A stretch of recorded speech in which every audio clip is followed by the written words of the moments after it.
All right, what is up, guys? VV back with another video. And in today's video, we are going to be doing a little bit of brainstorming, a little bit of theory crafting, and we're going to be talking about the leaders that are left in, that are in OP0 4.5, basically, right? Because we're going to be looking at the ST10 stuff down here at the bottom.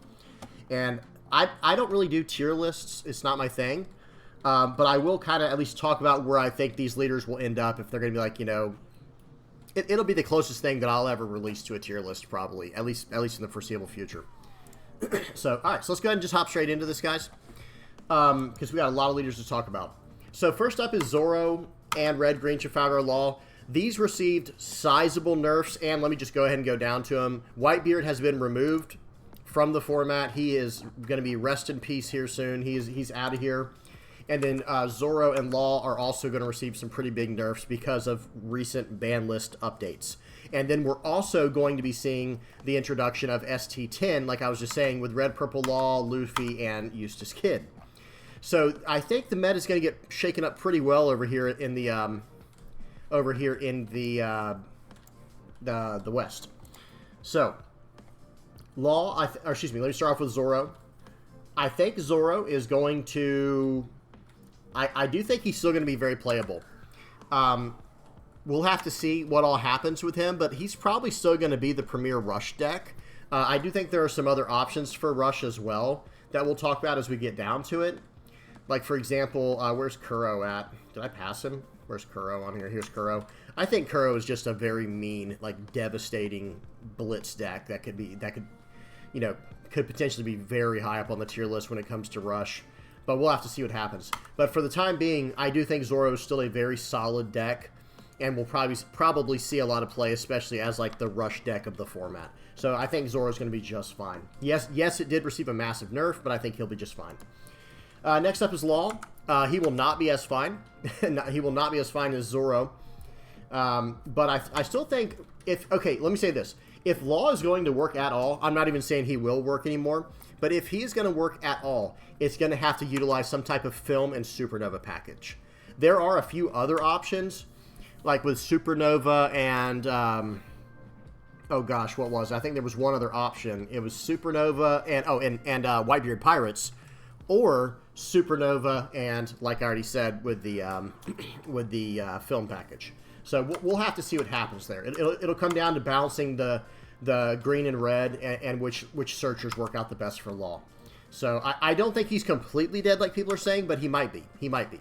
But I do think Law has a chance if you do the right mixture of red and green with like Law, or excuse me, with either Whitebeard Pirates or with Film. Like, you'll have to kind of take your pick. Monkey D. Luffy, the red-green version here. This is just the stand-up Law, right? That's all this is just stand-up Law effect with plus 1,000 power, but it only costs 4 instead of 5.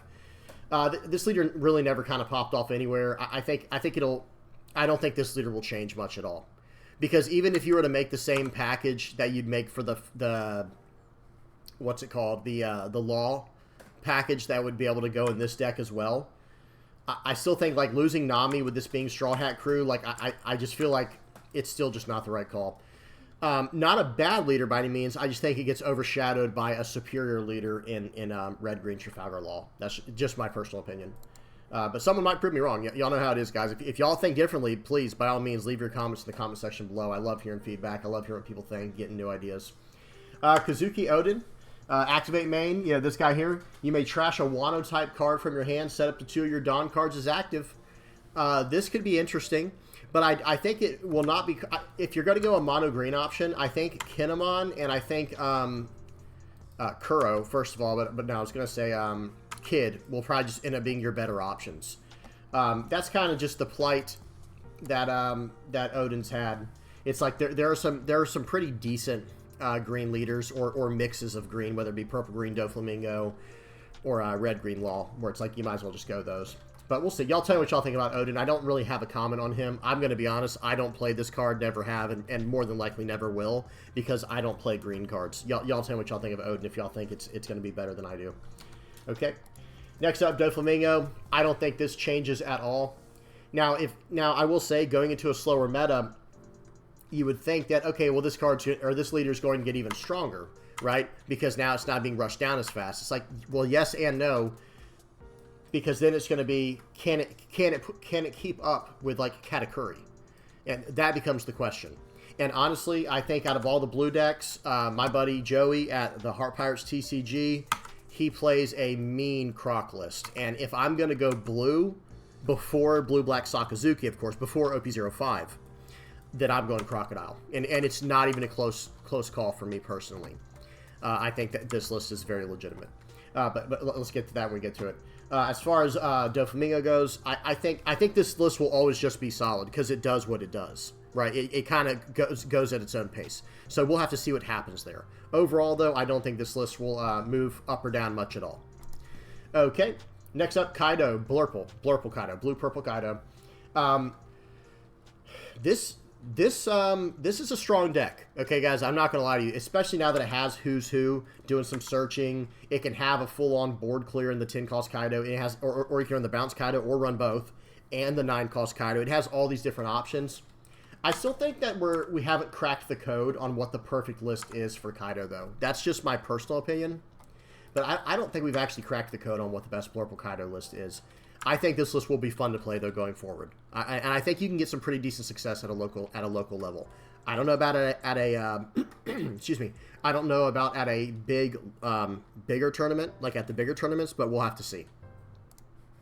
Blurple Crocodile. So I've been wanting to run the purple-yellow Crocodile, but I did see a list from Straw Hat Crew's Chris that ran a Blurple Crocodile. It was like a control type of list, and it looked pretty fun. So this deck might get a little stronger now that the red stuff's not in, but at the same time, I think one of his biggest struggles was Blue-Yellow Queen, which will get stronger. I'm not exactly sure. You'll have to check into that. But long story short, I think this list does actually improve a small amount, but because of other decks that improve a small amount, maybe it actually hurts him. Maybe it helps him, like it doesn't help him. It ends up being an inverse type of buff, where it ends up being a, not a buff, a nerf. But overall, I don't think this leader will see much of a difference. Next up is King. Yeah, I know people run this and have decent effect with it, but my thoughts are this. If I'm going to run purple at all, I'm going to run Magellan or the Blurple Kaido we just saw, even Z, and that's probably it. Or even, no, not Kaido, never mind. And then, like, other than these red-purple leaders that are coming out, of course I'll run that version of purple. But ultimately, I don't know. I get it. King can run, like, the big board clearance stuff, and he's going to make your opponent's characters easier to take out when you have 10 Dawn. But the way you're bouncing Dawn back and forth and, like, losing your Dawn and getting it back, the effect's barely ever on. So, I mean, I don't know. I just personally don't like this leader, I think. It's something about the synergy with the deck. I don't see this list moving around much. Garp. Red-Black doesn't have the greatest synergy, I understand, but at the same time, maybe there ends up being like a mono-black Navy list that comes out of this that could be decent now. I'm not sure. Now, the people who follow this channel already know I'm going to have some bias towards the black leader. Yeah, the black leaders, that's what I run, is all black. Those are the only leaders I run are the black cards. So, for the most part, I'll switch it up every now and then, but y'all get the point. So I think I might finally be able to give Garp a chance. I think this could be pretty interesting. There could be a pretty decent list out now, and since the format is not as blitz fast as it probably once, as it used to be, or so we say, right? We'll see. I'm going to talk about Kuro in a minute, but like I don't think the format is going to be as crazy fast. But with Kuro and Red Purple Trafalgar Law, again, I'll have to see with this one. I'm going to say it like this. If the format is slower, I actually think Garp can probably go places. Like, maybe not at the highest levels of competition, maybe though, but at a local level for sure. So I think Garp may have got a slight buff from these red nerfs. Okay, next up is Kinemon. A lot of people at my locals are talking about Kinemon being pretty decent now. I don't know. That's like my answer. I don't really know. Green is not my color. I'm just going to totally admit to ignorance on this topic. Green is not my thing. And Kinemon's effect, like, it can help ramp stuff out, right? So I'm just going to read this effect for those who don't know what this does.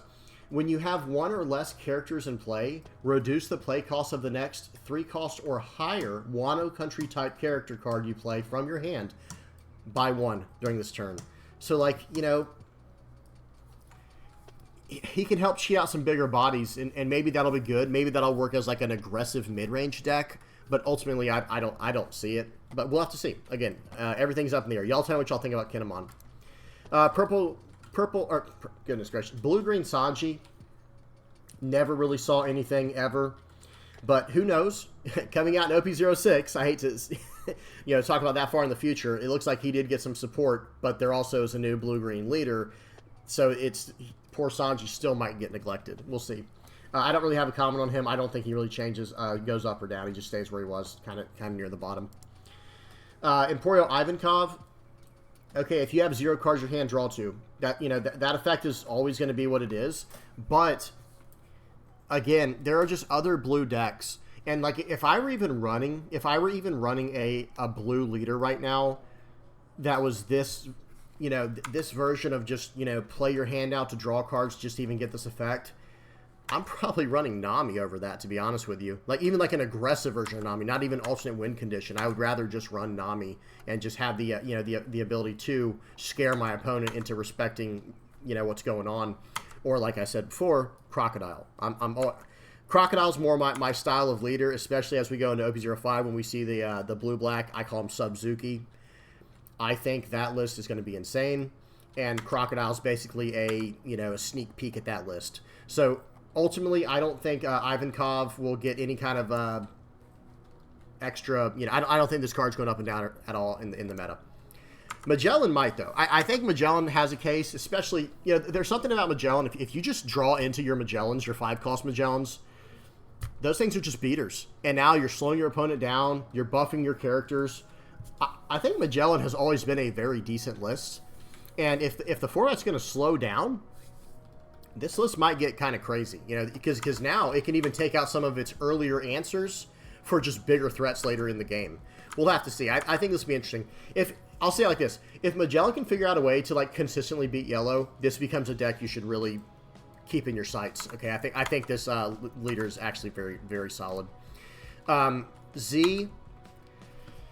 One of Z's biggest problems was Zoro, and Zoro's still there, but it's not as fast as it used to be, or at least I don't think it will be.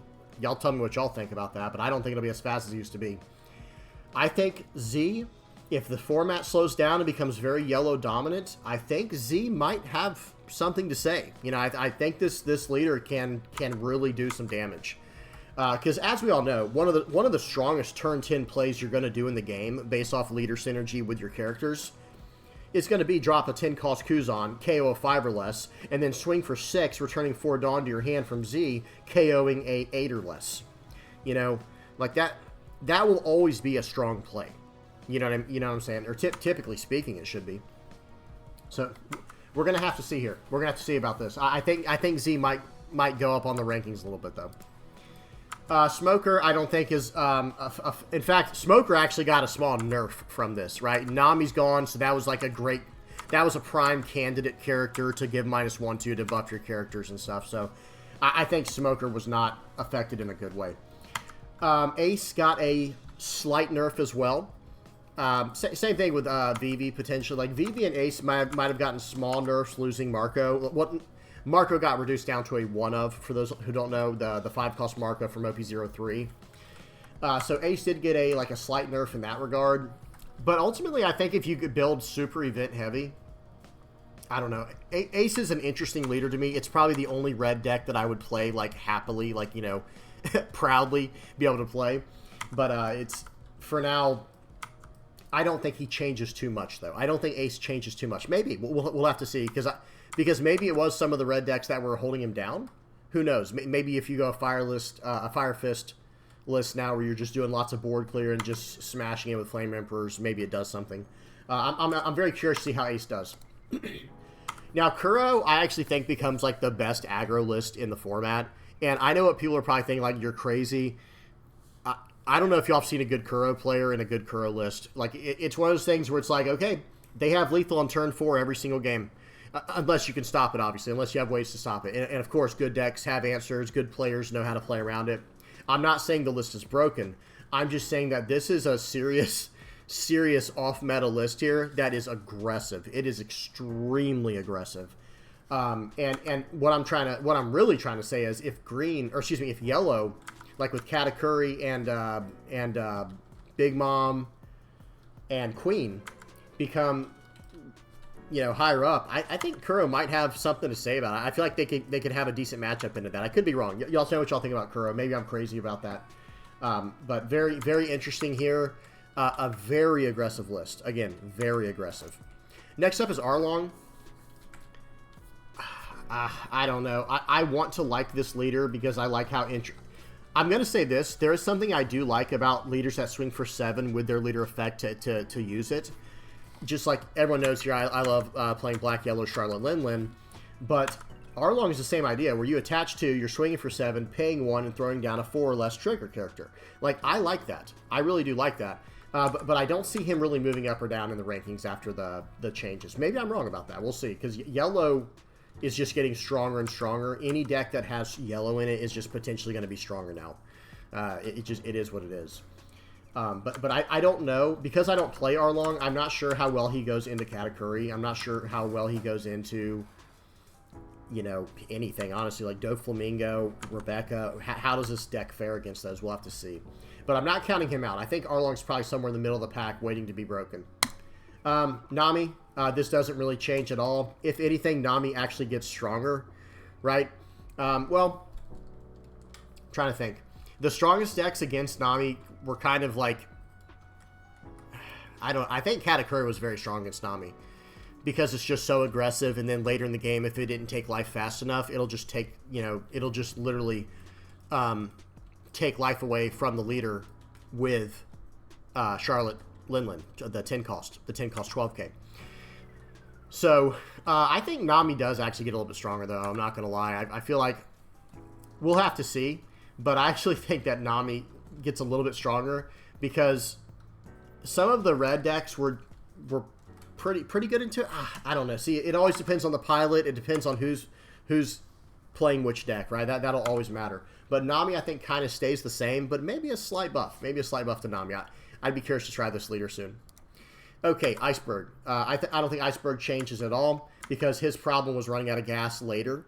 Well, okay, well, now I think games are going to go on even longer, so I don't know. We'll have to see. Y'all tell me what y'all think about Iceberg if you disagree. I think Rob Lucci might have a chance to come back. Because I honestly never thought that the black versus yellow matchup was that bad. I always thought it was pretty much a 50-50.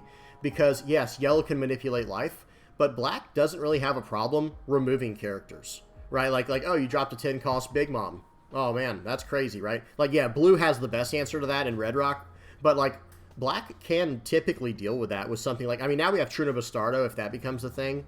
But we also had just standard combos. Like if I've got my 4 cost Kuzan down... I can just swing into -4 the cost and then KO off of something else, right? Like, maybe not the 10 cost Big Mom, but most things. And good blockers and things like that. So it's... I think Lucci might have a way to pop back up in the... it'll require some revisions to the deck, but I actually think that Lucci will get a slight buff from this. Okay, so next up is Charlotte Linlin. I think this leader's going to be really good going forward. Yeah, there might be some levels of copium in there, but I honestly think... I thought this leader was already on the verge of A tier. I think it was that high up in the B tier. Like, I've seen a bunch of streamers' lists. Some people mark this all the way down, like, D and F tier. That's crazy to me, but hey, teach their own. Every time that I play this leader...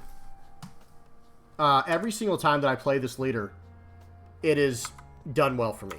Like, after making revisions and learning how to play the deck, obviously, it matches up well into Zoro, which is kind of getting, you know, further nerfed. But it also just, like, did well into everything. The one matchup that I always, like, truly struggled with was Whitebeard, and that was if I didn't get a great pull, and Katakuri. Like, Whitebeard and Katakuri were rough. But now that I don't have to have as many answers in the deck against Zoro, I could cater it more towards the late game. And then I think I can bring the Katakuri matchup to a 50-50. And if Whitebeard was still around, I think I could get that to even like higher, like a 60-40. But Whitebeard's gone. Don't have to worry about that. So I think once we make some adjustments to Charlotte Linlin to deal with Katakuri, I think it's going to be just fine. I think this leader might move into A tier. And a lot of people might think I'm crazy. but I do think he can move up into like the A tier of tournaments. Because it still has access to 10 cost Big Mom. It still has access to Charlotte Katakuri. It still has access to Yamato.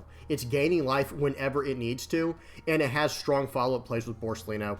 Anyway, y'all can watch my videos if you want to know more what I think about this leader. I think it's excellent. Okay, next up is Charlotte Katakuri. This is probably now the new big dog of the format. This is now the guy to beat. Most people are talking about this. I don't think it's going to be as insane as people are saying. Unless everyone just starts playing this. Like, then it's just going to be 100% participation, and yeah, of course it's going to win. But I do think there's going to be other decks that can rival Katakuri. I do truly think that. Like, for example, I think a good pilot using Queen and a modified list that can deal with Katakuri will be able to deal with that. Like, for example, you're going to run your Pounds in Queen still. It deals with Rebecca's Kairoses. It deals with Parosparrows. It deals with any on-KO effects of 3 cost or lower characters. Excuse me. So it's gonna be good for that. It even gets rid of things like if you're playing against Blue Croc, it's gonna get rid of the Miss All Sundays, right? So they have to do something about this. And then on top of that, it's gonna match the late game curve with things like Mihawk, with things like Yamato, which both decks would run now. And it's gonna have instead of having Big Mom, it has Mihawk, but then they're gonna have everything else the same, the Katakuris and the Yamatos. And the one thing that Queen has over Charlotte Katakuri is the removal. It's going to have access to Red Rock. So, I don't know. I think Katakuri is going to be very strong, but I don't think it's going to be unanswerable. Next up is Vivi. I think this got a slight nerf as well, kind of like how Ace did. I don't know how well Vivi's going to... Vivi was already not doing great, and I don't think it's actually going to get better from this kind of nerf. Okay, from the red nerfs. Y'all tell me what you think. Is Vivi about to be crazy? Is there something I didn't know about? Y'all tell me in the comment section below. Purple-Green Doflamingo, I think, just becomes a monster. It already was a very strong deck, and now that it can build more into the late game, potentially. We'll have to see. Everyone's talking about building into the late game. I wouldn't be surprised if new Rush decks come out, like Captain Kidd film versions that are just more aggressive. Kuro, like I said. Maybe even Red Luffy becomes the new default red leader. We'll have to see what happens. But I think Doflamingo has always been a very well-rounded, the purple-green Doflamingo, has always been a very, very well-rounded deck that has lots of answers. It has good early, mid, and late game. The leader effect is insanely powerful, how you get 2 Dawn Use on effects at the end of every turn. I think this leader's going to be doing just fine. Very high up in the list. Very high up in the tier list. Okay. Next up is Isho. I don't think he changes at all. I could be wrong. But being a... Y'all know how I feel. Well, for the people who follow this channel, you know how I feel about 4-life leaders. If they don't have a way to gain life or a leader effect / synergy that is just unreal, like out of this world, I just don't think they can compete. And Isho just falls under that category.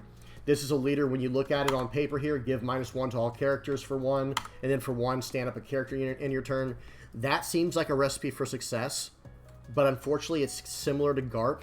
How green and black have synergies, but they're not great. And the same thing with red and black, right?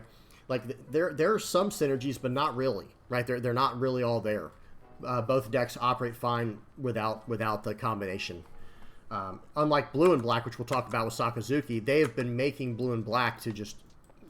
let me not even get detoured on that. That's a whole nother video. So, with Isho, I don't think he's going to change whatsoever. If y'all think otherwise, tell me in the comment section below. I'm always happy to hear other people's opinions on it. Rebecca receives a slight nerf, unfortunately, because well, I don't know. See, everyone has told me, and I've seen it. I've seen streams. I've seen games. Everyone talks to me about how strong this deck is into like Trafalgar Law and Zoro. Yeah, I've just had the opposite. I've had the opposite results. You know what I mean? Where like, I feel like Rebecca struggles so badly into Zoro. And I was just recently at a tournament Thursday, at the time of recording this video, so just 3 days ago of me, 3 days before me recording this video. And I went 4-1 at a 25-player tournament. It was a nice little turnout and good players. They were some of the better players. The only deck that beat me is the guy that got second place running Zoro. And that was with me running Rebecca. Admittedly, I did not get my Kairoses until like turn 7, where it's like way too late. But I got my Corda Coliseum down. I had Leos. I had ways to deal with characters, but everything I dropped got destroyed because it was a Whitebeard version of Zoro. It was a player who was getting used to the new meta. He was trying to learn how to play the deck. with the cards that will be accessible to him. Now, he was still running 4 Marcos, and that is the card that ended up winning him the game in the end. When I had him down to no life, I was about to be able to secure it, but he had down his leader, which I could deal with 1 attack, but playing the Marcos, the Marco, I didn't have any more 3,000 Worlds in hand, didn't have any kind of red rock or anything, so it was like, okay, unfortunately, I can't survive this turn, and it was it is what it is. So anyway, I don't know if Rebecca technically gets worse. In fact, I think if anything, you just build him or build her more for the late game. Like maybe you go up the Cavendishes, you go up the Kuzans or the Kaidos, whatever, and you go from there. We'll have to see about Rebecca. I'm very interested as well to see how she is once OP05 hits. We'll have to see. Okay. Queen, I think, is probably like one of the top tier decks currently. I already thought it was, but now like the decks that were giving it trouble, like for me, when I played Queen, my biggest trouble was Trafalgar Law. And the blitz decks like Kuro. Those super fast, in-your-face, spread wide, melt you down decks. Those were my only problem playing Queen. And those are, Kuro's not played much. And Trafalgar Law has been very, very heavily nerfed. Where even if Trafalgar Law makes a way back, it probably won't be a blitz deck or an aggro deck anymore. It'll be more like mid-range to control. So I think Queen goes up. I think this becomes a very top-tier list. Purple Yellow Crocodile. Whoops, I almost right-clicked it. I think this list is actually pretty good because you have access to Katakuris, you have access to Yamatos, you have access to the new Purple Crocodile that gains life. I think this leader can do something right now. I just think it teeters on the edge of B and A tier because of the leader effect. I just think this leader effect is so lackluster. It's so mediocre. It's not even funny. It's just like this color combination is incredible. Very, very strong color combination. And because it has this yellow and a purple way to gain life, it's missing like one thing, and I feel like it's something so important, like the leader's effect. So anyway, y'all tell me what y'all think about Purple Yellow Crocodile. I'm not giving up on this deck, but I think it's just missing one major thing, and it's something that can't be fixed because it's on the leader's effect. Uda, I don't even want to talk about this card, but we will anyway. This is kind of like a poor man's version of Luffy, is kind of the way that I see it, the red starter Luffy.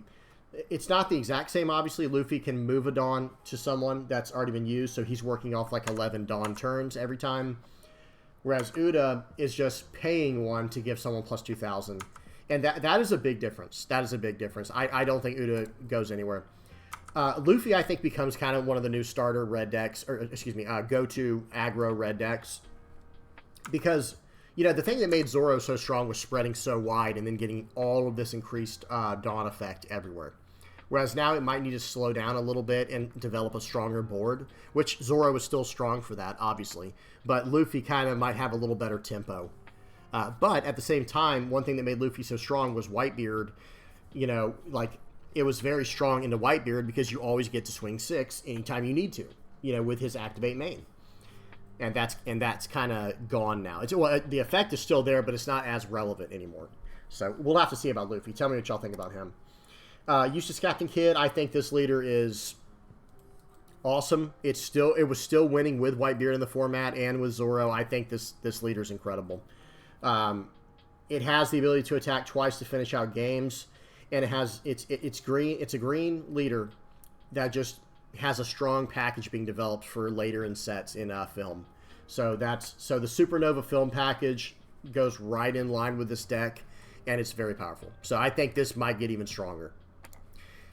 Crocodile, I think, gets even stronger as well because now it will cater its entire package to the late game stuff, mid to late game dominance, and I think Crocodile is going to be solid. I think it already is solid, but I think it was like right on the cusp of the top tier, like high A or mid A, but now I think it does move up into that area of,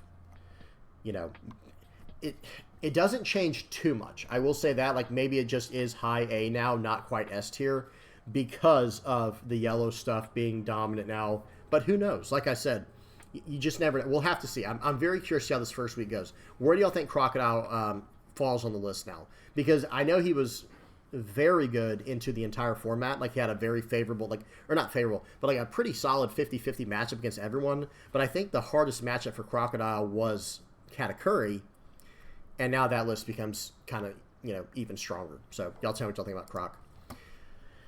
I don't think anything changes with Kaido. I just don't. I'm going to move on. Shanks, 5,000 power, 5 life, purple leader here. He was always neglected with that effect. It doesn't even buff him. Like, that's the crappy part about this leader is, okay, you're going to return 3 Dawn cards, right? And now only your film-type characters are going to gain plus 2,000 power during the turn, and it doesn't even buff Shanks. Where it's like, okay, well, that could have been all that was needed to get this leader, you know, viable, but they couldn't include that. So I don't think Shanks changes whatsoever. He was just bad, unfortunately, as printed. Sakazuki as well does not change at all. But at the same time, maybe he moves from like D tier to C tier because now you'll have a longer time to set up and then you can, you know, dedicate more time to the late game. Because I did play a lot of Sakazuki when this leader first came out because it's what got me into the game. For those who don't know, I got into the game in OP02 and about halfway through it with ST06 release, this leader right here. And I'll tell you what, if you set up a Kuzan and you've got Sakazuki down, there's a lot of trouble. But back then, there was no Red Rock to just answer Kuzans with. You know, there was none of that. But at the same time, Red was very, very strong, and you didn't have enough time to set up a lot of times. You know, and Trafalgar Law as well, obviously. So we'll see. This, like I said, I think this card goes from like D tier to C tier, if that means anything to someone. Unfortunately, and I love Sakazuki. The blue-black, what I call Subzuki, I think it's going to be insane. I think it's going to be so good.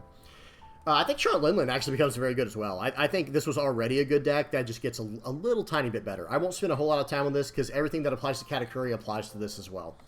So, next up is Luffy. Black Luffy. This was already pretty solid. Who knows? Maybe this one does get a little bit better. I think Black, the Monkey D. Luffy, you know, Black leader. Well, there's not as much stuff to KO on the board now, right? There's only like 1-ofs and stuff. So maybe it's not quite as strong. Yeah, maybe not. Maybe this does get a little bit weaker. I don't know. Maybe not. Y'all tell me. I did not get a chance to even play this leader yet. I've been so busy. But I could see the argument where this gets a little bit stronger, but potentially a little weaker. Yamato, same idea as Charlotte Linlin and Katakuri. I think this leader is going to be not quite as strong as them because it doesn't have access to 10-cost Linlin, but I think it still is going to be very powerful. Okay, it kind of becomes like this pseudo Newgate where it can have 6,000 power at the end of the game when your when your life is below 2 or below. Okay, the last 3 here are the ones that are going to be the most interesting. Unfortunately, Red Purple Trafalgar Kid, Eustace Kid, has not seen any major, you know, tournament results. So I'm going to go ahead and mark this one off right away as saying it probably won't see any over here in the West either. And that's because, not because that's not a good leader. I will be playing around with Eustace Captain Kid, don't worry. It's because these two right here. Red Purple Luffy looks like he's going to be a monster. He is going to take the place of Newgate. And same thing with Red Purple Law taking the place of Red Green Trafalgar Law. And no, I'm not saying that it's exact. I'm just saying that's kind of what's going to end up happening in the West since Red Green Law was nerfed the way it was, and since Whitebeard is just gone, period. So the people who wanted to play Whitebeard are probably going to resort over to Red Purple Luffy. Maybe not. We'll see. And then the players who played Red Green Law are more than likely going to hop over to Red Purple Law because I think that's what was happening over in the West anyway. We'll have to see. So that's about it, guys. You know, tell me what y'all think. Let me go back to not even full screen. Let me just go to cards. Which of these leaders are you most interested to seeing in OP0 4.5 over here in the West? Which one do you think are, like, which of these leaders do you think are going to make the biggest jump? And by the way, of course, we did not go over the OP05 stuff, guys, because that is still too far away to start ranking. Because we have to see how the meta turns out now before we know how the OP05 stuff's going to do. I personally think the biggest strides that are going to be made, like the decks that are going to get the largest amount of increase, like in potential tier listings, if that's a thing, would be Zephyr. I think Zephyr's going to move up a pretty big way. I think Magellan is going to move up a pretty big way. I think Black Yellow Linlin, and no bias, is going to move up a pretty big way. Queen, Doflamingo, they're already at the top. Katakuri's going to be up there. And then I think, like, low-key, where's Kuro? Kuro, here he is. I think Kuro is going to find a little spot. I really do. Like, as just this really heavy assault aggro deck. Because I'm telling you what, guys, I have experienced what it's like for this deck to just kind of go off on you, where it's just dropping Jangos after Jangos, and they're dumping your whole hand and your life. You get to choose one or the other. You know, because it's like, okay, I'll swing 5, and then I'll play Jango, swing 5 more with my leader. Next turn, you know, you get where this is going. It just gets out of hand so quickly. So, very interesting. What else? I think Law's not going to be completely gone, like I said. I think Zoro's not going to be gone. I think someone's going to make those decks work for a little bit. Blurple Kaido might move up pretty decently. And I think that's it, guys. I would not be surprised, though, about Nami. Someone's got to prove me wrong about that one. Rob Lucci as well. I think pretty much all of the off-meta decks are going to... Everything's going to probably move up a little bit, right? Just naturally. But certain decks in particular, especially Purple Yellow Crocodile, maybe this finally will be able to make a showing now that it, you know, the format's not just pure red. I think it might be able to show up if it can find a way to answer Queen. But yeah. All right, that's about it, guys. Y'all tell me what y'all think in the comment section below. Please don't forget to like and subscribe if you haven't already. And I hope you guys enjoyed the video. If you haven't hopped on the Discord yet, by all means, hop on there. We have a good time. We have a lot of fun on there. And... yeah, let me leave it on this to end right there. No, I'm just kidding. We'll leave it like this. And until next time, guys. Peace.